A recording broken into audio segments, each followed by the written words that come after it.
ಅಶ್ವವೇಗ ನ್ಯೂಸ್ಗೆ ಸ್ವಾಗತ. ನಾನು ದೀಪಾ ಕುಕ್ವಾಡ. ರಾಜ್ಯದಲ್ಲಿ ಕಾಂಗ್ರೆಸ್ ಸರ್ಕಾರ ಅಧಿಕಾರಕ್ಕೆ ಬಂದ ದಿನದಿಂದ ಇಲ್ಲಿಯ ತನಕವೂ ಕೂಡ ಗೊಂದಲಮಯವಾಗಿಯೇ ಮುಂದುವರಿತಾ ಇದೆ. ಸಿಎಂ ಸಿದ್ದರಾಮಯ್ಯ ಅವರು ಆಗಿದ್ದಂತಹ ಸಂದರ್ಭದಲ್ಲಿ ಬದಲಾವಣೆ ಆಗುತ್ತೆ ಅನ್ನುವಂತಹ ಚರ್ಚೆಗಳು ಶುರುವಾಗಿ ಕೊನೆಗೆ ಅವರು ಕೂಡ ಬದಲಾವಣೆ ಆದರು. ಡಿ.ಕೆ. ಶಿವಕುಮಾರ್ ಶತಾಯಗತಾಯ ಪ್ರಯತ್ನ ಪಟ್ಟು ಸಿಎಂ ಸ್ಥಾನಕ್ಕೆ ಏರಿದ್ರೂ ಕೂಡ ಗೊಂದಲಗಳಂತೂ ಬಗೆಹರಿತಿಲ್ಲ. ಇಷ್ಟು ದಿನ ಸಿಎಂ ಬದಲಾವಣೆ ಅನ್ನುವಂತಹ ಗೊಂದಲಗಳು ಇತ್ತು ಅನ್ನುವಂತಹದ್ದು ಏನು ಒಂದಿಷ್ಟು ಚರ್ಚೆ ಆಗ್ತಾ ಇತ್ತು, ಒಂದಿಷ್ಟು ಬದಲಾದ ಸನ್ನಿವೇಶಗಳಾಯಿತು. ಎಲ್ಲದರ ನಡುವೆ ಕೊನೆಗೂ ಸಿಎಂ ಆಗಿ ಡಿ.ಕೆ. ಶಿವಕುಮಾರ್ ಅಧಿಕಾರ ಸ್ವೀಕಾರವನ್ನೇನೋ ಮಾಡಿದರು. ಅದಾದ ಬಳಿಕ ಮತ್ತೊಂದು ಗೊಂದಲ ಶುರುವಾಗಿದ್ದಂತಹದ್ದು ಯಾರಿಗೆ ಸಚಿವ ಸ್ಥಾನವನ್ನು ನೀಡಬೇಕು ಅನ್ನುವಂತಹ ವಿಚಾರವಾಗಿ, ಯಾರನ್ನ ಮಾಡೋದು ಯಾರನ್ನ ಬಿಡೋದು ಅನ್ನುವಂತಹ ಗೊಂದಲಗಳು ಸೃಷ್ಟಿಯಾಯಿತು. ಅದಾದ ಬಳಿಕ ಮೊದಲನೇ ಪಟ್ಟಿ ರಿಲೀಸ್ ಆಯಿತು. ಎರಡನೇ ಪಟ್ಟಿ ರಿಲೀಸ್ ಆಗೋದಕ್ಕೆ ಒಂದಿಷ್ಟು ಸಮಯವನ್ನು ತೆಗೆದುಕೊಳ್ತು. ಸರಿಸುಮಾರು 2 ತಿಂಗಳುಗಳ ಬಳಿಕ ಎರಡನೇ ಪಟ್ಟಿ ರಿಲೀಸ್ ಆಗಿ ಅಂತೂ ಪೂರ್ಣ ಪ್ರಮಾಣದ ಸಚಿವ ಸಂಪುಟವೇನೋ ಆಯಿತು. ಅಲ್ಲೂ ಕೂಡ ಮತ್ತೊಂದು ಟ್ವಿಸ್ಟ್ ಎನ್ನುವಂತೆ ಮಹಿಳಾ ಸಚಿವೆ ಇಲ್ಲದ ರೀತಿಯಲ್ಲಿ ಸಂಪುಟವನ್ನು ಮುಂದುವರಿಸಿದ್ರು ಡಿ.ಕೆ. ಶಿವಕುಮಾರ್. ಅದು ಕೂಡ ಒಂದಿಷ್ಟು ಗೊಂದಲ ಆಗಿದ್ದಂತಹದ್ದು. ಗಾಯತ್ರಿ ಶಾಂತೇಗೌಡ ಅವರ ಹೆಸರು ಬಂತು. ಅವ್ರ ಪಟ್ಟಿಯಲ್ಲಿ ಅವರ ಹೆಸರು ಬಂದ ಬಳಿಕ ಸಿಎಂ ಸಿದ್ದರಾಮಯ್ಯ ಅವರು ಇದು ಬೇಡ ಅನ್ನುವಂತಹ ನಿಟ್ಟಿನಲ್ಲಿ ಒಂದಿಷ್ಟು ಕೊಕ್ಕೆ ಹಾಕಿದ್ರು. ಕೊನೆಗೆ ಇರುವಂತಹ 19 ಜನ ಸಚಿವರು ನೂತನ ಸಚಿವರಾಗಿ ಪ್ರಮಾಣ ವಚನವನ್ನು ಸ್ವೀಕಾರ ಮಾಡಿದ್ರು. ಕೊನೆಗೆ ಒಂದು ಅಧಿವೇಶನ ಕೂಡ ಮಹಿಳಾ ಸಚಿವರಿಲ್ಲದೆ ಮುಂದುವರೆದು ಅದು ಕೂಡ ಮುಗಿತು.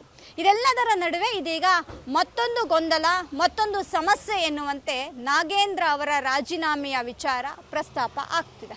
ಯಾವಾಗ ಅಧಿವೇಶನ ಶುರುವಾಯಿತು ಆ ಕ್ಷಣದಿಂದ ಇಲ್ಲಿಯವರೆಗೂ ಕೂಡ ನಾಗೇಂದ್ರ ಅವರನ್ನ ರಾಜೀನಾಮೆ ಕೊಡಿಸಬೇಕು ಅನ್ನುವಂಥ ನಿಟ್ಟಿನಲ್ಲಿ ಬಿಜೆಪಿ ಜೆಡಿಎಸ್ ಪಟ್ಟು ಹಿಡಿದು ಕೂತಿರುವಂಥದ್ದು. ಅಷ್ಟೇ ಅಲ್ಲ, ಬೀದಿಗಿಳಿದು ಹೋರಾಟವನ್ನು ಕೂಡ ಮಾಡಿತು.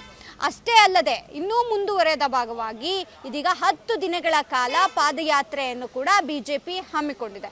ಈ ಮೂಲಕ ಶತಾಯಗತಾಯ ನಾಗೇಂದ್ರ ಅವರ ರಾಜೀನಾಮೆಯನ್ನು ಕೊಡಿಸಬೇಕು ಅನ್ನುವಂತಹ ನಿಟ್ಟಿನಲ್ಲಿ ಒಂದಿಷ್ಟು ಪ್ರಯತ್ನಗಳು ನಡೀತಾ ಇದೆ.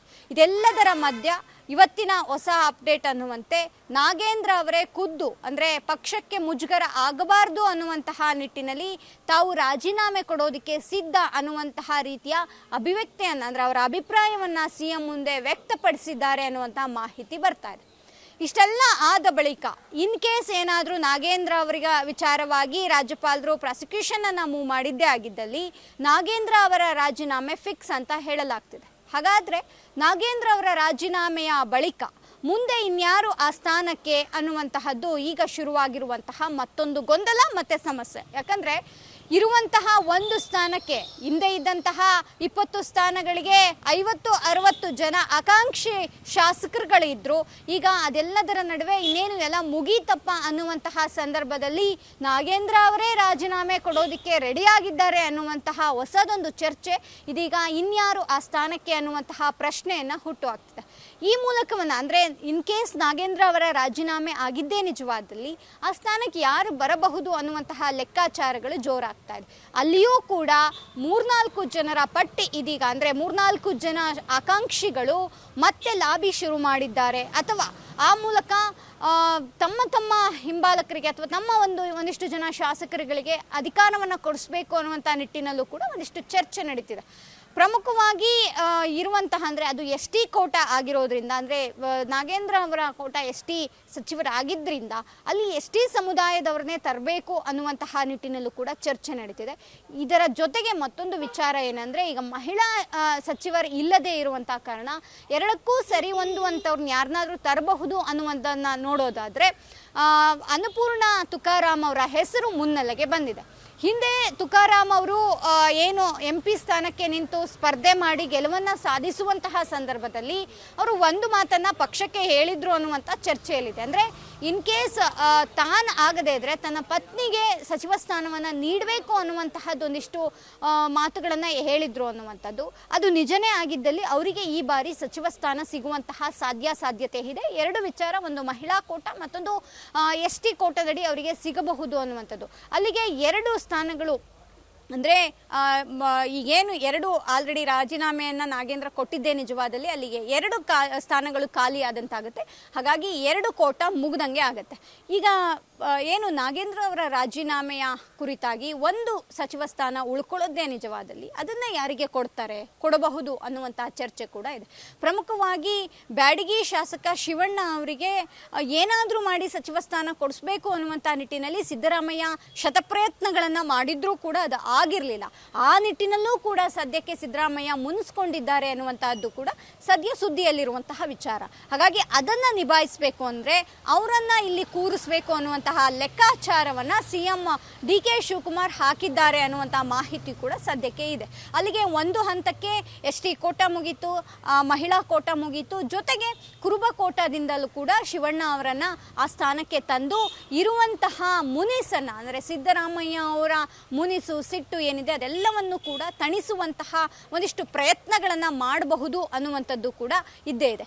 ಆದರೆ ಶಿವಣ್ಣ ಅವರನ್ನ ಸಚಿವ ಸ್ಥಾನಕ್ಕೆ ತೆಗೆದುಕೊಂಡು ಬಂದಿದ್ದೇ ಆಗಿದ್ದಲ್ಲಿ ಬೆಂಗಳೂರಿನಲ್ಲಿ ಮತ್ತೊಂದು ದೊಡ್ಡ ಮಟ್ಟಿನ ಹೋರಾಟ ಮುಂದುವರಿಯುತ್ತೆ ಅನ್ನೋದರಲ್ಲಿ ಯಾವುದೇ ಅನುಮಾನ ಇಲ್ಲ.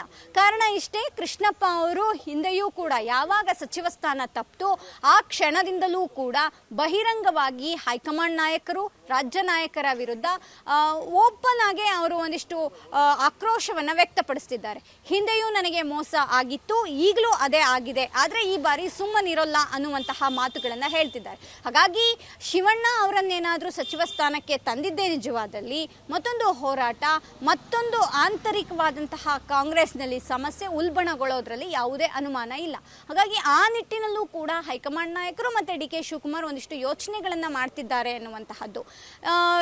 ಈಗಿರುವಂತಹ ಮತ್ತೊಂದು ಲೇಟೆಸ್ಟ್ ವಿಚಾರ ಅಂದರೆ ಜಮೀರ್ ಅಹಮದ್ ಅವರ ರಾಜೀನಾಮೆ ಕೂಡ ಆಗುತ್ತೆ ಅನ್ನುವಂತಹದ್ದು ಚರ್ಚೆಯಲ್ಲಿದೆ. ಆದರೆ ಅದೆಷ್ಟರ ಮಟ್ಟಿಗೆ ಸರಿ ಅಥವಾ ಅದೆಷ್ಟರ ಮಟ್ಟಿಗೆ ನಿಜವಾದಂತಹದ್ದು ಅನ್ನೋದು ಸ್ಪಷ್ಟತೆ ಇಲ್ಲ. ಕಾರಣ ಇಷ್ಟೇ, ಈಗ ಅಲ್ಪಸಂಖ್ಯಾತ ಕೋಟಾದಡಿ ತೆಗೆದು ಅದನ್ನು ಒಕ್ಕಲಿಗ ಕೋಟಾಗೆ ಕೊಡುವಂತಹದ್ದು ಎಷ್ಟರ ಮಟ್ಟಿಗೆ ಸರಿ ಹೊಂದುತ್ತೆ ಈ ಒಂದು ವಿಚಾರ ಅನ್ನುವಂತಹದ್ದು ಕೂಡ ಸದ್ಯಕ್ಕೆ ಚರ್ಚೆ ಆಗ್ತಿರೋದ್ರಿಂದ ಈ ಒಂದು ನಿಟ್ಟಿನಲ್ಲಿ ಹೈಕಮಾಂಡ್ ನಾಯಕರುಗಳನ್ನು ಅಥವಾ ರಾಜ್ಯದ ನಾಯಕರುಗಳು ಇದನ್ನು ಯಾವ ರೀತಿಯಾಗಿ ನಿಭಾಯಿಸ್ತಾರೆ ಅನ್ನುವಂಥದ್ದು ಕೂಡ ಮುಖ್ಯವಾಗುತ್ತೆ. ಈ ನಿಟ್ಟಿನಲ್ಲಿ ದೆಹಲಿಗೆ ತೆರಳುತ್ತಾ ಇರುವಂತಹ ಡಿ.ಕೆ. ಶಿವಕುಮಾರ್ ಹೈಕಮಾಂಡ್ ನಾಯಕರ ಬಳಿ ಇರುವಂತಹ ಅಂದರೆ ಈಗೇನು ಒಂದು ನಾಗೇಂದ್ರ ಅವರ ರಾಜೀನಾಮೆಗೆ ಕೇಳಿ ಬರ್ತಾ ಇರುವಂತಹ ಆಕ್ರೋಶ ಮತ್ತು ಒತ್ತಾಯ, ಜೊತೆಗೆ ಇನ್ ಕೇಸ್ ರಾಜೀನಾಮೆಯನ್ನು ನೀಡಿದರೆ ಯಾರನ್ನ ತೆಗೆದುಕೊಂಡು ಬರಬೇಕು, ಸಿದ್ದರಾಮಯ್ಯ ಮುನಿಸನ್ನ ಈಗ ತಣಿಸ್ಲಿಲ್ಲ ಅಂದರೆ ಮುಂದೆ ಅದರ ಎಫೆಕ್ಟ್ ಏನಾಗುತ್ತೆ, ಶಿವಣ್ಣ ಅವರಿಗೆ ಒಂದು ಸಚಿವ ಸ್ಥಾನ ಕೊಡೋದ್ರಿಂದ ಯಾವೆಲ್ಲ ರೀತಿಯಾದ ಲಾಭ ಆಗುತ್ತೆ, ಮಹಿಳಾ ಸಚಿವ ಸ್ಥಾನವನ್ನು ಯಾರಿಗೆ ಕೊಡಬೇಕು, ಇನ್ ಕೇಸ್ ನಾಗೇಂದ್ರ ರಾಜೀನಾಮೆ ಆದರೆ ಎಸ್.ಟಿ. ಕೋಟಾ ಮತ್ತು ಮಹಿಳಾ ಕೋಟಾ ಎರಡೂ ಕೂಡ ಅವರಿಗೆ ಸಿಕ್ಕರೆ ಒಳ್ಳೇದಾಗುತ್ತೆ ಅಥವಾ ಅಂದರೆ ಮುಂದೆ ಅನುಕೂಲ ಆಗುತ್ತೆ, ಮತ್ತೊಂದು ಸಚಿವ ಸ್ಥಾನವನ್ನು ಬೇರೆಯವ್ರಿಗೆ ಕೊಡೋದಕ್ಕೆ ಬರೋದಿಲ್ಲ ಅನ್ನುವಂತಹ ನಿಟ್ಟಿನಲ್ಲಿ ಹೈಕಮಾಂಡ್ ನಾಯಕರುಗಳನ್ನು ಯಾವ ರೀತಿಯಾಗಿ ಕನ್ವಿನ್ಸ್ ಮಾಡ್ತಾರೆ ಅನ್ನುವಂತಹದ್ದು ಕೂಡ ಇಲ್ಲಿ ಮುಖ್ಯವಾಗುತ್ತೆ. ಹಾಗಾಗಿ ಇವೆಲ್ಲವನ್ನೂ ಕೂಡ ಅಂದರೆ ಇರುವಂತಹ ಗೊಂದಲಗಳನ್ನು ಡಿ.ಕೆ. ಶಿವಕುಮಾರ್ ಅವರು ಯಾವ ರೀತಿಯಾಗಿ ನಿಭಾಯಿಸ್ತಾರೆ ಅನ್ನುವಂತಹದ್ದು ಕೂಡ ಸದ್ಯಕ್ಕೆ ಮುಖ್ಯವಾದಂತಹ ವಿಚಾರ. ಜೊತೆಗೆ ಅದನ್ನು ಕನ್ವಿನ್ಸ್ ಮಾಡುವಂತಹ ನಿಟ್ಟಿನಲ್ಲಿ ಹೈಕಮಾಂಡ್ ನಾಯಕರನ್ನ ಹೇಗೆ ಮನವೊಲಿಸ್ತಾರೆ ಅನ್ನುವಂತಹದ್ದು ಕೂಡ ಸದ್ಯಕ್ಕಿರುವಂತಹ ವಿಚಾರವಾಗಿದೆ.